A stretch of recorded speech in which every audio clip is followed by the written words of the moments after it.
Some of the greatest slams did not win the dunk contest. And some of the most creative dunks have been forgotten. These are the lost dunks. Put a sticker up there. Well, the crowd lets you know what they think of it.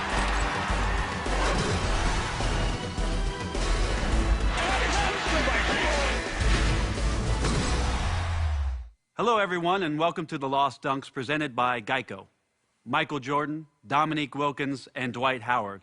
Before they were dunk contest champions, they all had lost dunks. And over the next 60 minutes, we'll tell you their lost dunk stories, as well as others you might not remember.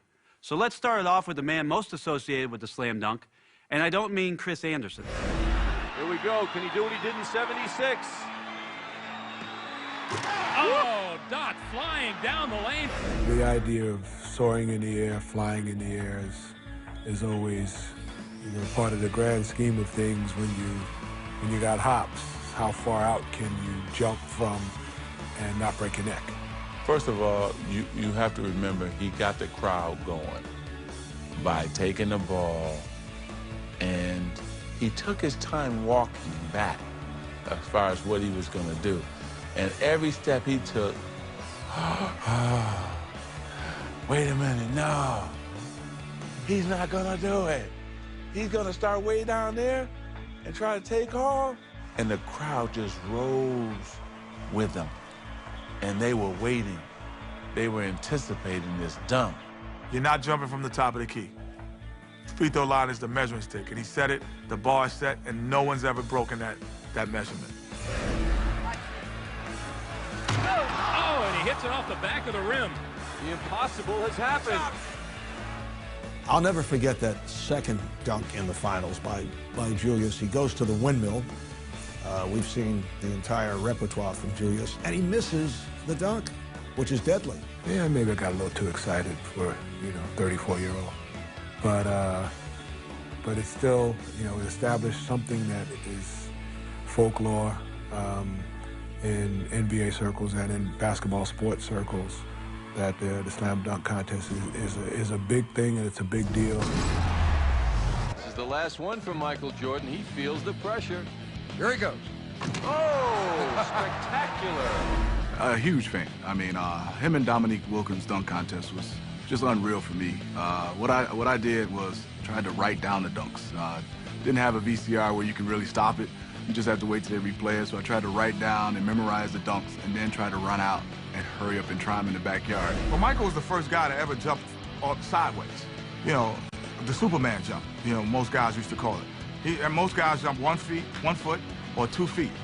But no one jumped off of 2 feet and jumped sideways until Michael started doing it. That's crazy to be able to cup it, bring it over the other side, go way up over the rim and complete the dunk. For a guy to do a dunk like that and still not win the slam dunk competition. He had some great competition. He only needs about, I think, a 40 to win this. Here he goes. I think that'll do it. Well, what made Michael Jordan's dunk interesting, yeah, it was nice in the cradle law, but I liked how he was rocking the bling. He had a little nice tight gold chain around the neck. You know what I remember about it? Me trying to find some mom's jewelry, trying to put it on, trying to go outside, trying to get a whole bunch of crates, and almost breaking my neck, and trying to cuff it. Well, Dominique only needs to come up with a great dunk here. If he gets a 48, he can't lose. I guarantee you he will not get 50 on this dunk. Guarantee it. Well, I think the two-handed windmill to the naked eye looks safe because you have two hands on the basketball. But the thing that most people don't understand is the force that you're jumping one way and you're creating another force going the other way with the basketball, how difficult that is. You got two of the best dunkers in the league going head-to-head, and, man, the tension was high in there, and it came down to the last dunk, who was going to win it.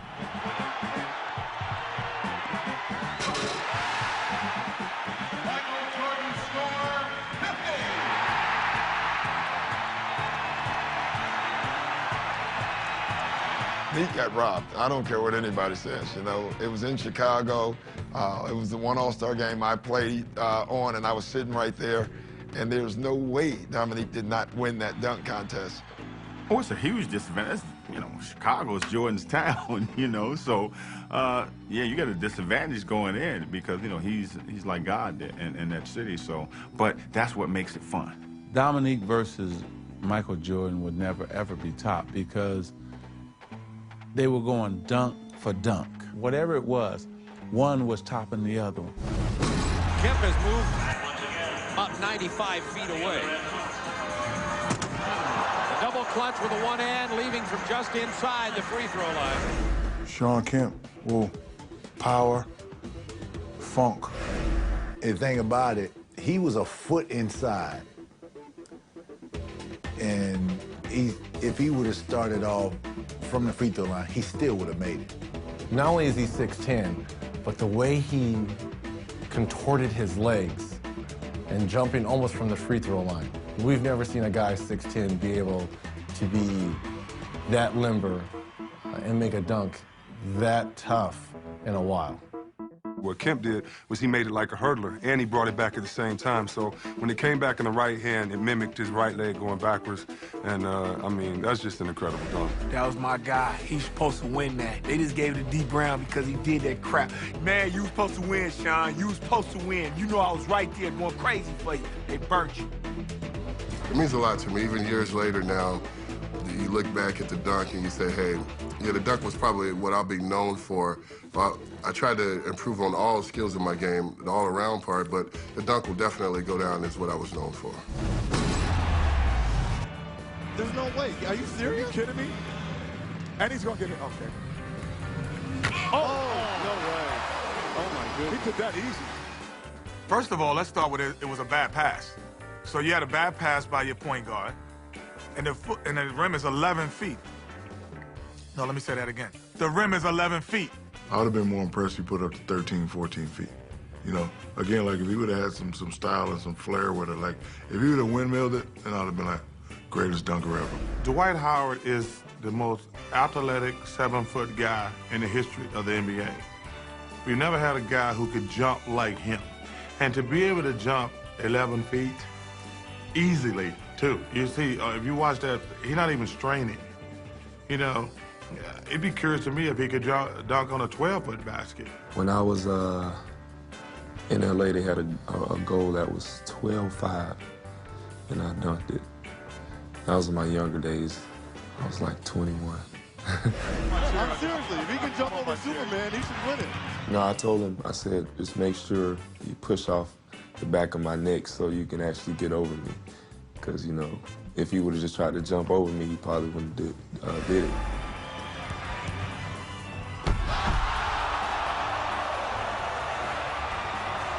Dwight knows how to work a room, and he's a good guy.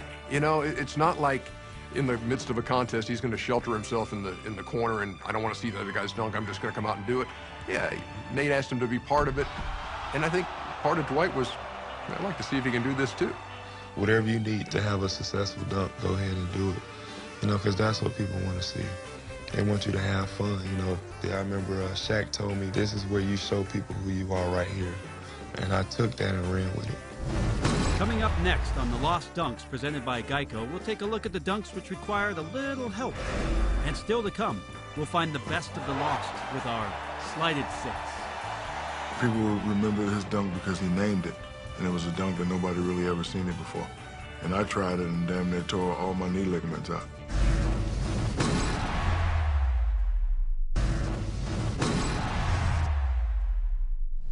I'd rather have time to sit around and think about it. I don't know what David Wesley's doing with a camcorder. This is great. Eddie made a great pass. This one is starting to heat up right now. I had a camcorder and I wanted to document the whole footage, so I figured, you know, why not put the camcorder dunk in the whole All-Star festivities. You know, Baron Davis could jump really high, so if he would have, like, windmilled it or something, it probably would have been better. But Wesley didn't even stay there with the camera. He got nervous, and, you know, he fell back, and then we didn't even see the footage. Well, it was a good dunk if it would have been one of our TNT cameras that David Wesley was holding as Baron Davis was jumping over him. They should have had that rigged up so that you could see it as he went over him. If he had done that, then BD would have gotten a higher score, I think. The dunk was phenomenal. I think that he gets more points for that because he cocked it back like this and dunked it. And then, you know, the creativity to have Wesley out there with the camcorder. Good idea. I eventually lost the camcorder like an hour after the dunk contest. So who knows where that thing is. Oh, he's gonna do this. Oh, he's gonna jump over. He's gonna jump over C-Web. I'll believe that when I see it. He's gonna jump over C-Web.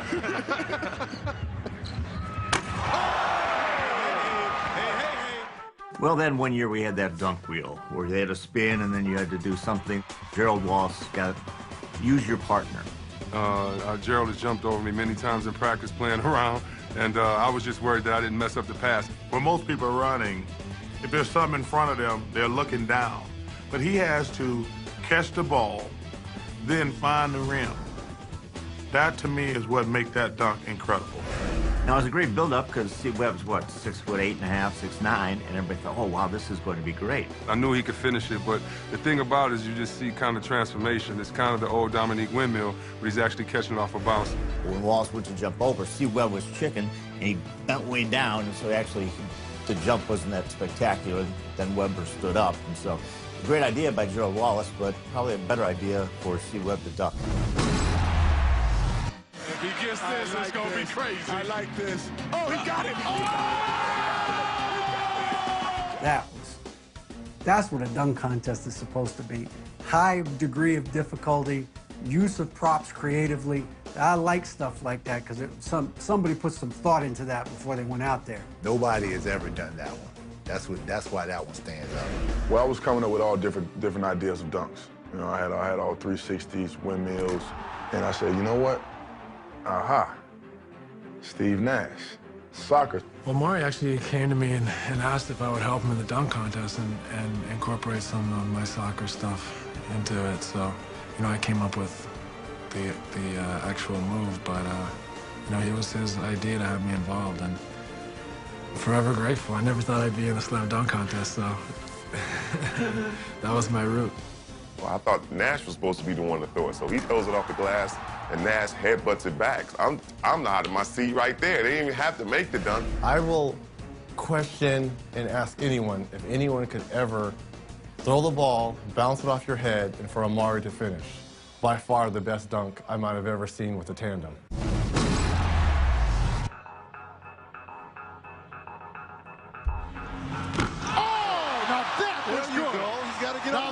Was good.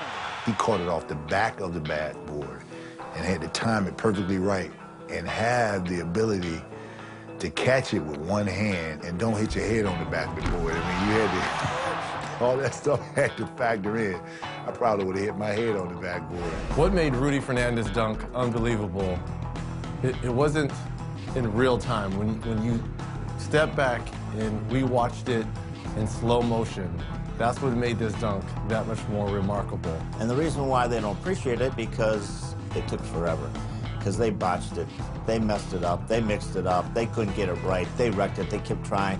At that point, they ran out of time, the crowd was down, and when they finally did it, people are just, oh, they're so relieved that they finally made the dunk. But if you just look at the highlight, look at that one dunk, Rudy Fernandez, that is spectacular. I cannot understand what this guy is going to do. Now they're going to light the candle, and I'm sure they're probably going to turn off the air conditioning so it doesn't blow it out. I was looking at it, I was like, what are you doing? You got a birthday or something? You want a cupcake or something? Are you kidding me? He stopped blowing out the candle. Oh, are you kidding me? And it stayed on. It stayed on. And all of a sudden, we see the replay, and he goes and dunks. Incredible. You know, a lot of people that really don't understand basketball. So what's so special about that? To be able to blow it out, you have to be able to jump really high. I like the cupcake dunk because you had to really have your head by the rim to blow that cupcake out. And, you know, you can say, well, you know, it was just wind. Well, to get up there and blow it out and hang and dunk it, I thought that was an ingenious dunk. You really didn't appreciate it until you saw the replay. And then when you saw the replay, it wasn't the execution, but it was the exhalation that made it sort of unbelievably impressive. You know, being the food aficionado that I am, I wouldn't have blew the camel out on the cupcake. I would have ate the cupcake. When he did it, I was like, man, he should have just bit the cake. Instead of blowing it, he should have bit it. And he probably would have won. Coming up next on The Lost Dunks, presented by Geico, we bring you the dunks that were simply overshadowed by a higher power. And still to come, we'll find the best of the lost with our Slighted Six.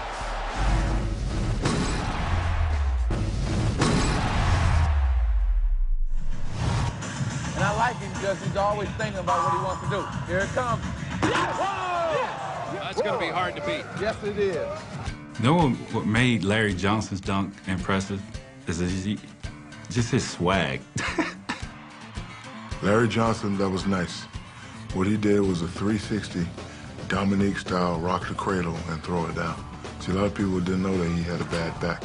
So for him to pull that off, that was very, very, very, very impressive. Well, what makes Grandmama's dunk impressive is for his size. You know, he was listed at 6'8", 6'9", but we all knew that Larry Johnson was only really 6'3", 6'4". So to have that much power into that compact body, that's what made it tough. The first thing I remember was that Grandma was the first time anybody ever done the 360 windmill in the dunk contest. And then, I mean, everybody gives Vince the credit because, you know, Vince did it unbelievable. But Grandma really pioneered that one. Now, the only way that I see him winning that championship or the title is that he probably should have gone with the whole grandmama motif. I mean, I'm talking about the wig, I'm talking about the glasses, and the dress. Come on, LJ, grandmama.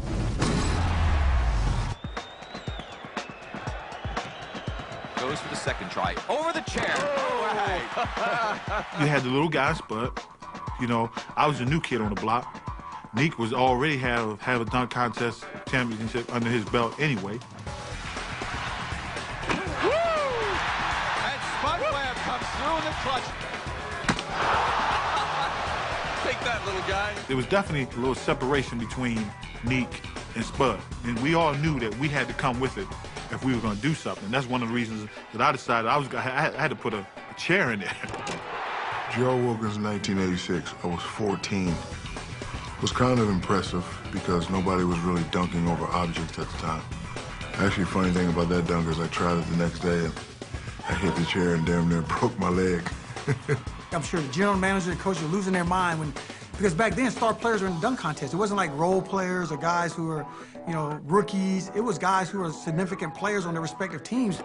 Gerald Wilkins, you know, actually had a good performance in the dunk contest. You know, he doesn't get a lot of publicity for it, but he actually was pretty good because his brother was so much better. So, you know, he was the wrong guy in the wrong family. So if he was Gerald Johnson, we'd probably be talking about him as a better player. But being named Wilkins hurt him a lot. Terrence Stansbury. Oh, now there's creativity. You said it. Gerald, you use the chair, I'm gonna one-up you. I'm gonna put people in the chair. But what's funny about that dunk is it's almost like he brings two people randomly out of the audience. One sitting in a chair and the other one kneeling down as he jumps over him. And the guy in the white jumpsuit, that is the tightest white jumpsuit I've ever seen in my life. I just feel bad because if he had done that any other year, he would have gotten 50. But I bet they were like, well, the other guy just did it. You know, he got it from me. He obviously, he wanted to score 50, so he said if I put 2 in the chair, I should get more. As I watched him, I knew I could outdo him. So I decided to bring my brother in to sit in the chair and a friend to go in front, which meant I would have to jump higher and go further. But he turned the chair sideways. It wasn't the back of the chair, he wasn't facing him. The possibility of kicking someone in the head and going further, I guess they didn't think about that. For some reason, I'm not sure. Because I did it first, it lent more to, you know, this was tough, acrobatic, we're gonna give him the 50. Terrence, they gave him the 48. But this is a good dunk, though, if he does make it to warm up with. Yeah. Great dunk. That's a good dunk. Look at that, and almost all 10s on the side. That was one of those signature dunks that I was doing back in high school. And I figured it was one of those unique dunks that a lot of folks can't do. Amari Stoudemire took a page out of Isaiah Ryder's East Bay Funk dunk and tried to duplicate what Ryder did. Oh, between his legs. How about it? The problem with Amari is he's 6'10" and a 7-foot arm span, and he made it look easy. It's too easy, man. This is just too easy. I think it's kind of easy for Amari. I mean, Amari's 6'10", he's got unbelievable hops. I think he could have came something better. I'm more impressed with the dunk over Olowokandi. Bounces the ball to Amari Stoudemire, who flies in for an amazing wham, bam, slam. You usually don't see real tall guys put the ball between their legs. Well, I put Amari in the same category as Sean Kemp. Because guys at 6'10", 6'11", almost 7 feet shouldn't be able to dunk this well. Amari showed that, you know, big fellas just don't have to do big dunks, that, you know, we can get some ballet up in the air, too. It was a great dunk by Amari Stoudemire, but not really very appreciated. If he makes this over, Kenny. Oh! That's it. It's hard. done. It's done. That's hard to do there. 50 from the judges. That did it. Oh, my goodness. That's just stupid athleticism. That's just crazy right there. To catch the ball off the bounce, wrap it behind your back, and dunk it. I never seen that one before until he accomplished that. You know, you talk about clockwise, counterclockwise. He did that dunk behind his back backwards. He's so talented, he was able to finish that. And that's what made it incredible. I've seen that before, but never with the power that he's done before. Seen guys throw it off the back and catch it, but not be able to catch it and be looking above the rim like Andre Iguodala does. Andre Iguodala, he is Dr. J in another body, definitely. He's probably the best runner-up in recent history ever. That was the year when Nate had like 30 chances, and he kept throwing it up there and finally got it, and the crowd got behind him. I tell you what, this boy is an amazing shoot. Yeah. Andre, you were robbed. It was your dunk contest to win. But coming up next, we'll take a look at the moments we'd like to forget. I think he hurt his right knee. As the Lost Dunks, presented by Geico, continues.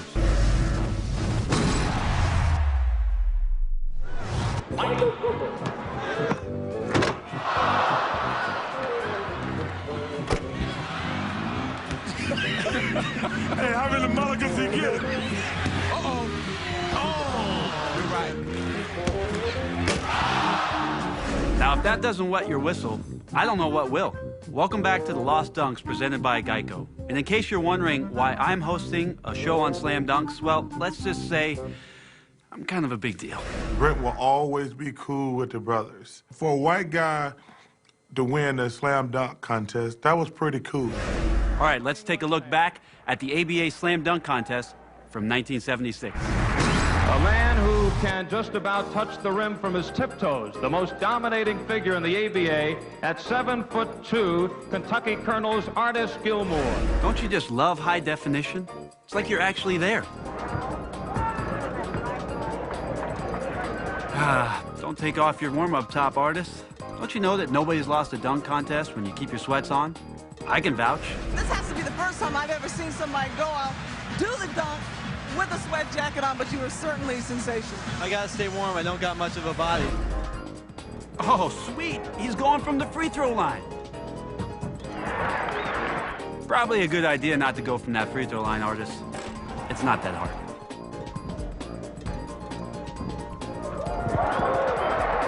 How do you cheer for that? I mean, he basically just threw it in. No way you get away with something like that in today's dunk contest. There is no way.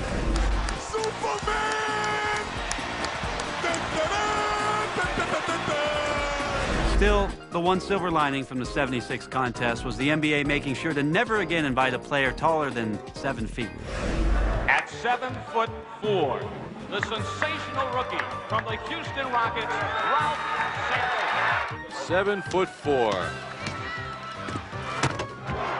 Pretty impressive, Ralph. But you know what would have been more impressive? If you weren't 7'4". I mean, come on. The only time America wants to see a guy 7'4" in the dunk contest is when he's getting posterized. Here comes McCready. Oh, he just sucked the gravity right out of the building. Now that was impressive. What else we got? Now Paul Pressey, his third attempt. He had 44 and 35.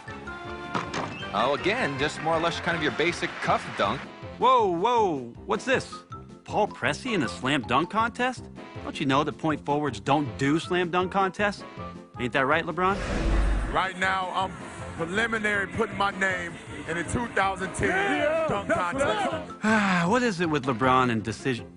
I'm not even going to touch it. This rookie's nickname is the Rocket. From the Dallas Mavericks, Tony Dumas. Tony the Rocket Dumas told me, and just me, that he had a special dunk in store for the contest. Is 6'6", he's 22 years old, and he has been practicing on a dunk. Matter of fact, he's kept it secret. He only told me. The Texas. What, Tech told you too?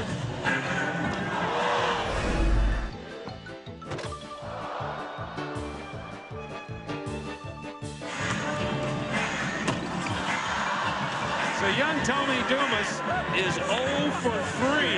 I think he hurt his right knee. Okay, so we invited one guy that's never dunked in an NBA game. I can assure that won't happen again. The next competitor now is going to be Chris Jackson, who's never dunked in the pros, but did dunk a couple of times down at LSU. That has to be a typo. I mean, TNT never screws up graphics.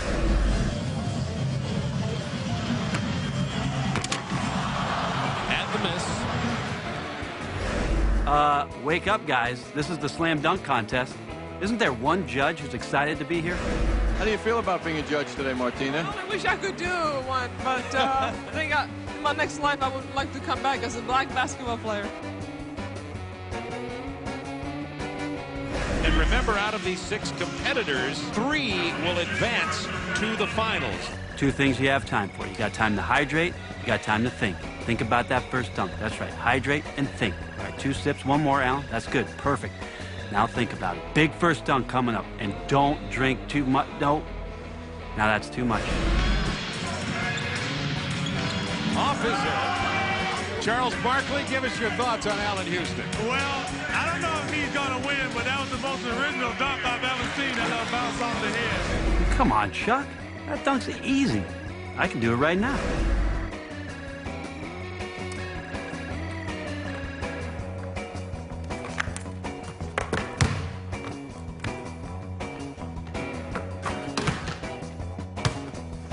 That was easy. What else we got? From the Orlando Magic, Darryl Armstrong.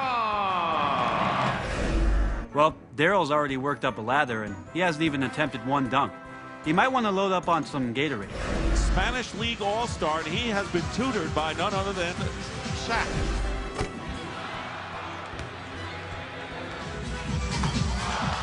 Ooh, that would have been good, Reggie. Here, the little guy's dream. Oh, but He's 2 more. Oh, not going to make it. They will certainly review that. Yes! It's good! This building just exploded. Oh, it's good. Darryl Armstrong at the buzzer. Darryl, you might have missed 2 dunks, but I love you, man. I love you, man. Coming up next, it's Forgotten Dunks by Forgotten Players. Remember Darvin Ham? No, you don't. Still to come, we'll find the best of the lost with our Slighted 6. He came up with it. You know, he just said, throw the ball on the backboard and I'll do the rest.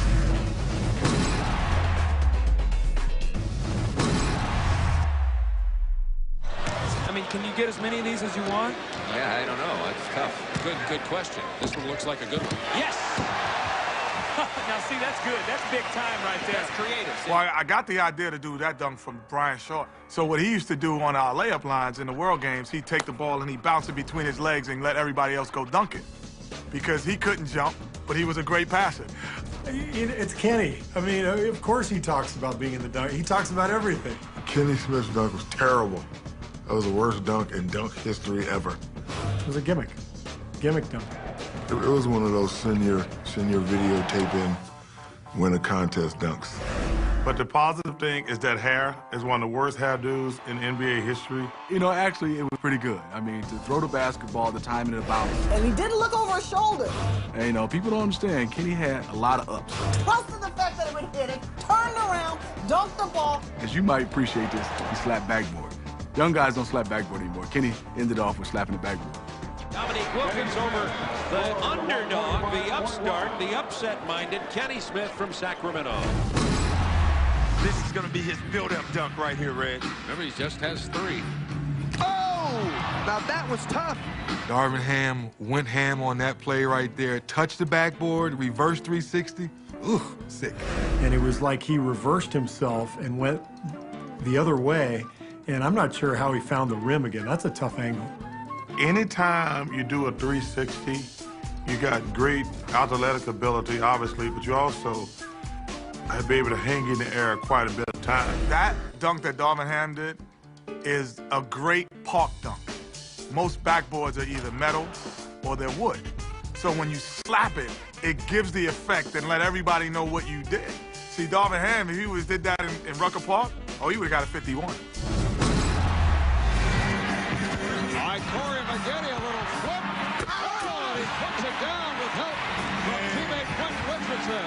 I didn't know he had no skills like that. You know, he might have been in ballet or something, or gymnastics when you was young. But okay, man, you can get up like that, do it. Yeah, I think Mary Lou Retton was coaching him on that one. You know, he runs down, does the double axel twist, and then just goes up and dunks it. I mean, it's hard to jump twice in a row, let alone do a backflip and then dunk a basketball. The one thing that I told him afterward is that he should have done is once he came out of the flip, went straight into the dunk. That one step pause cost him a 50.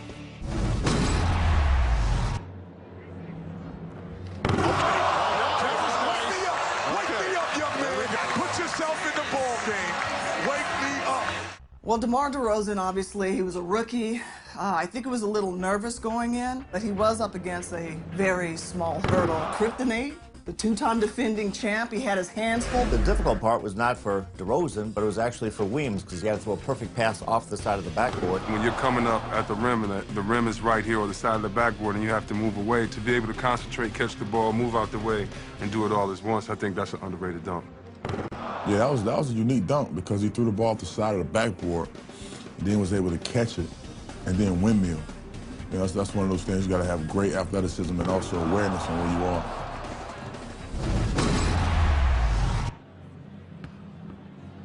That was beautiful. Remarkable. That was a great dunk. Jamario Moon's one of those guys that we call pogo stick. He loves to jump, he goes for every rebound, and what hops. That was probably one of the toughest dunks I've seen. You know, you got to throw the ball out, and then you got to turn around, and then you got to go find it with your hand and then dunk it. I think that's that's extremely tough dunk. I thought it was a great dunk, but apparently my son was a little, was a little tired, so he thought the dunk was only okay. See, if you go to a store, right, and you know you want to go buy a suit, if you got a good salesman, you're going to buy that suit. But if you don't have a good salesman, you're going to just say that's a nice suit. He didn't sell a dunk, because that was a nice suit.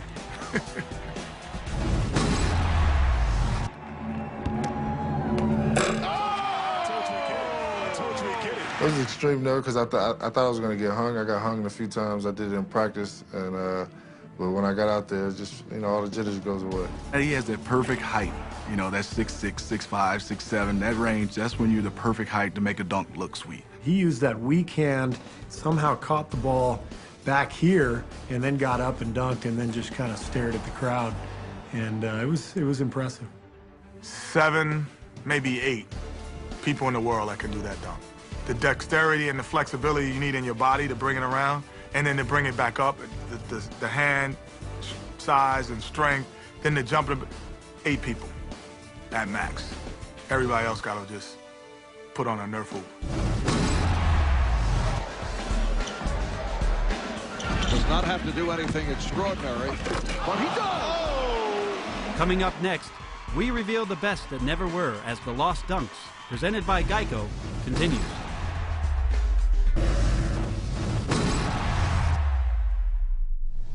Welcome back to the Lost Dunks, presented by Geico.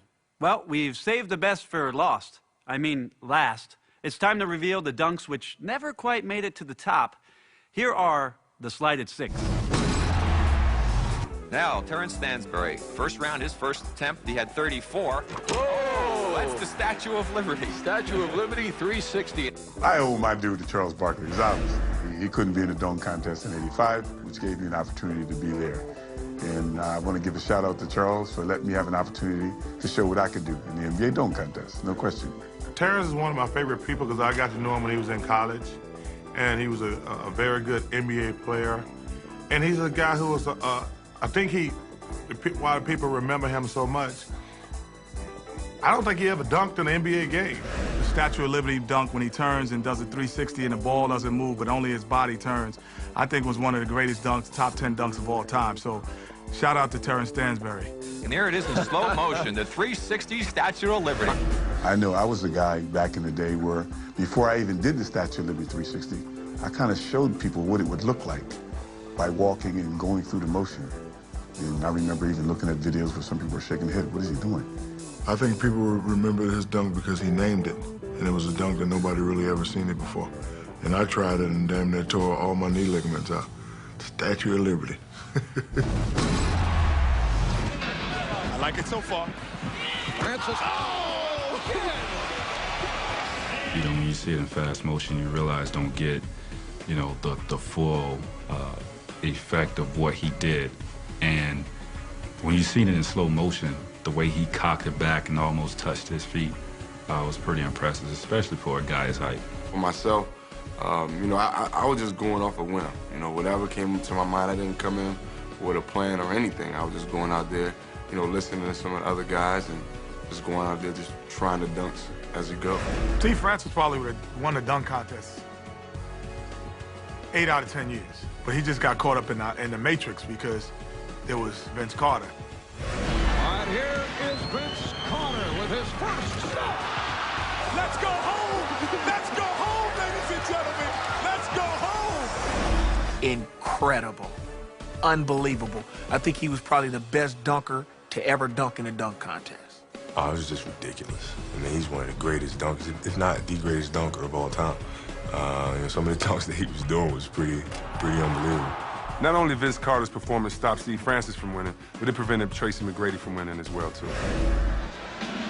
Does not have to do anything extraordinary, but he does. That was pretty much my best dunk. That's you know, the best trick I had in the bag, but it was pretty impressive. I got a lot of great views on that one. Instead of just doing a 360, he took the 360 and he put it between his legs, and then he came back and dunked it. He did something extra that will always be forgotten because of the great performance that Vince Carter put on.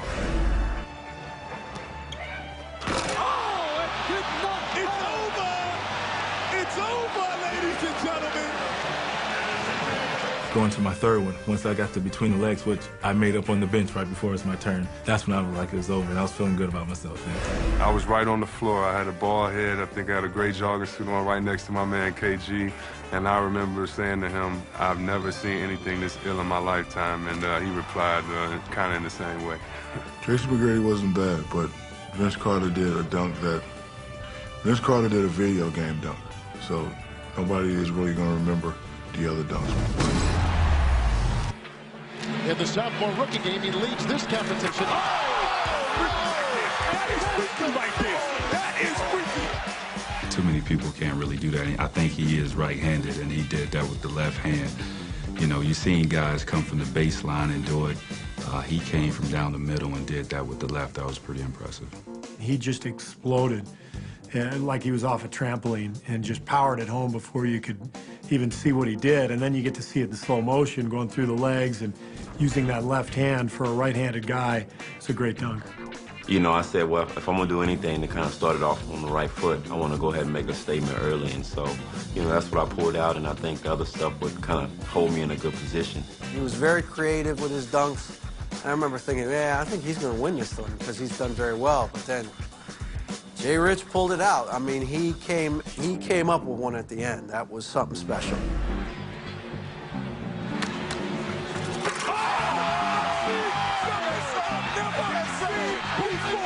When I threw the lob up, everybody was like, oh, another lob dunk, because I did 4 lob dunks already, so I threw it up, and I said, you know what, it's the only time I ever did this dunk, I'm gonna try it, hey, see what happens, and it went in. To me, Desmond Mason and Jay Richardson, this was the first year I call the computer game dunkers, because they brought things that you do in a computer game and actually put them in the dunk contest.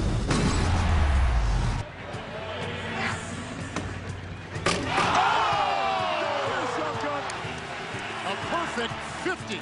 I think Iguodala's dunk was the most underrated dunk I've ever seen in the contest's history. I mean, to come from where he did and to catch the ball literally behind the backboard and then reverse dunk it and then keep running all the way down the court, it was incredible. I was there that night and I was just amazed at what I had seen. He came up with it. You know, he just said, you know, throw the ball on the backboard and I'll do the rest. I had no idea that he was going to do what he did. See, a lot of these guys, like Nate, my teammate, who won a couple of dunk contests, he took like 20 tries. But AI threw it, Iggy caught it, threw it down with force, came under, bam. That was impressive, very impressive. But he's overshadowed by Nate Robinson. He doesn't win it. But I thought that dunk was by far the best dunk of the night. That's why the crowds are booing. Iguodala should have won this thing. If he had done some of those dunks he did in the earlier rounds against Nate Robinson, he would have won. But he didn't. So he had a better showing overall. But a head, man-on-man against Nate, no, he did not outshine Nate Robinson. Here we go. Number 12, Dwight Howard. Did you see where he touched? Incredible. That's telling you how high he can get. I didn't believe in myself when he goes up there and sticks it up there and dunks it too. You should have won the dunk contest. Dwight Howard's sticker dunk, when you step back and you show it in slow motion, because we didn't know in real time what he was doing. We just thought it was a regular dunk.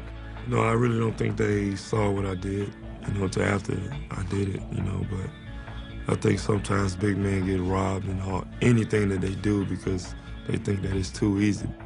Oh, he put a sticker up there. Look at that. Oh, that's what I'm talking about. Like that. Yes, sir. That's what I'm talking about. That's right. 12-6. Yo, that's crazy. The sticker dunk in 07 was probably the most underrated dunk ever when it first was done. I think the judges really didn't understand what was going on and they realized how high this guy got.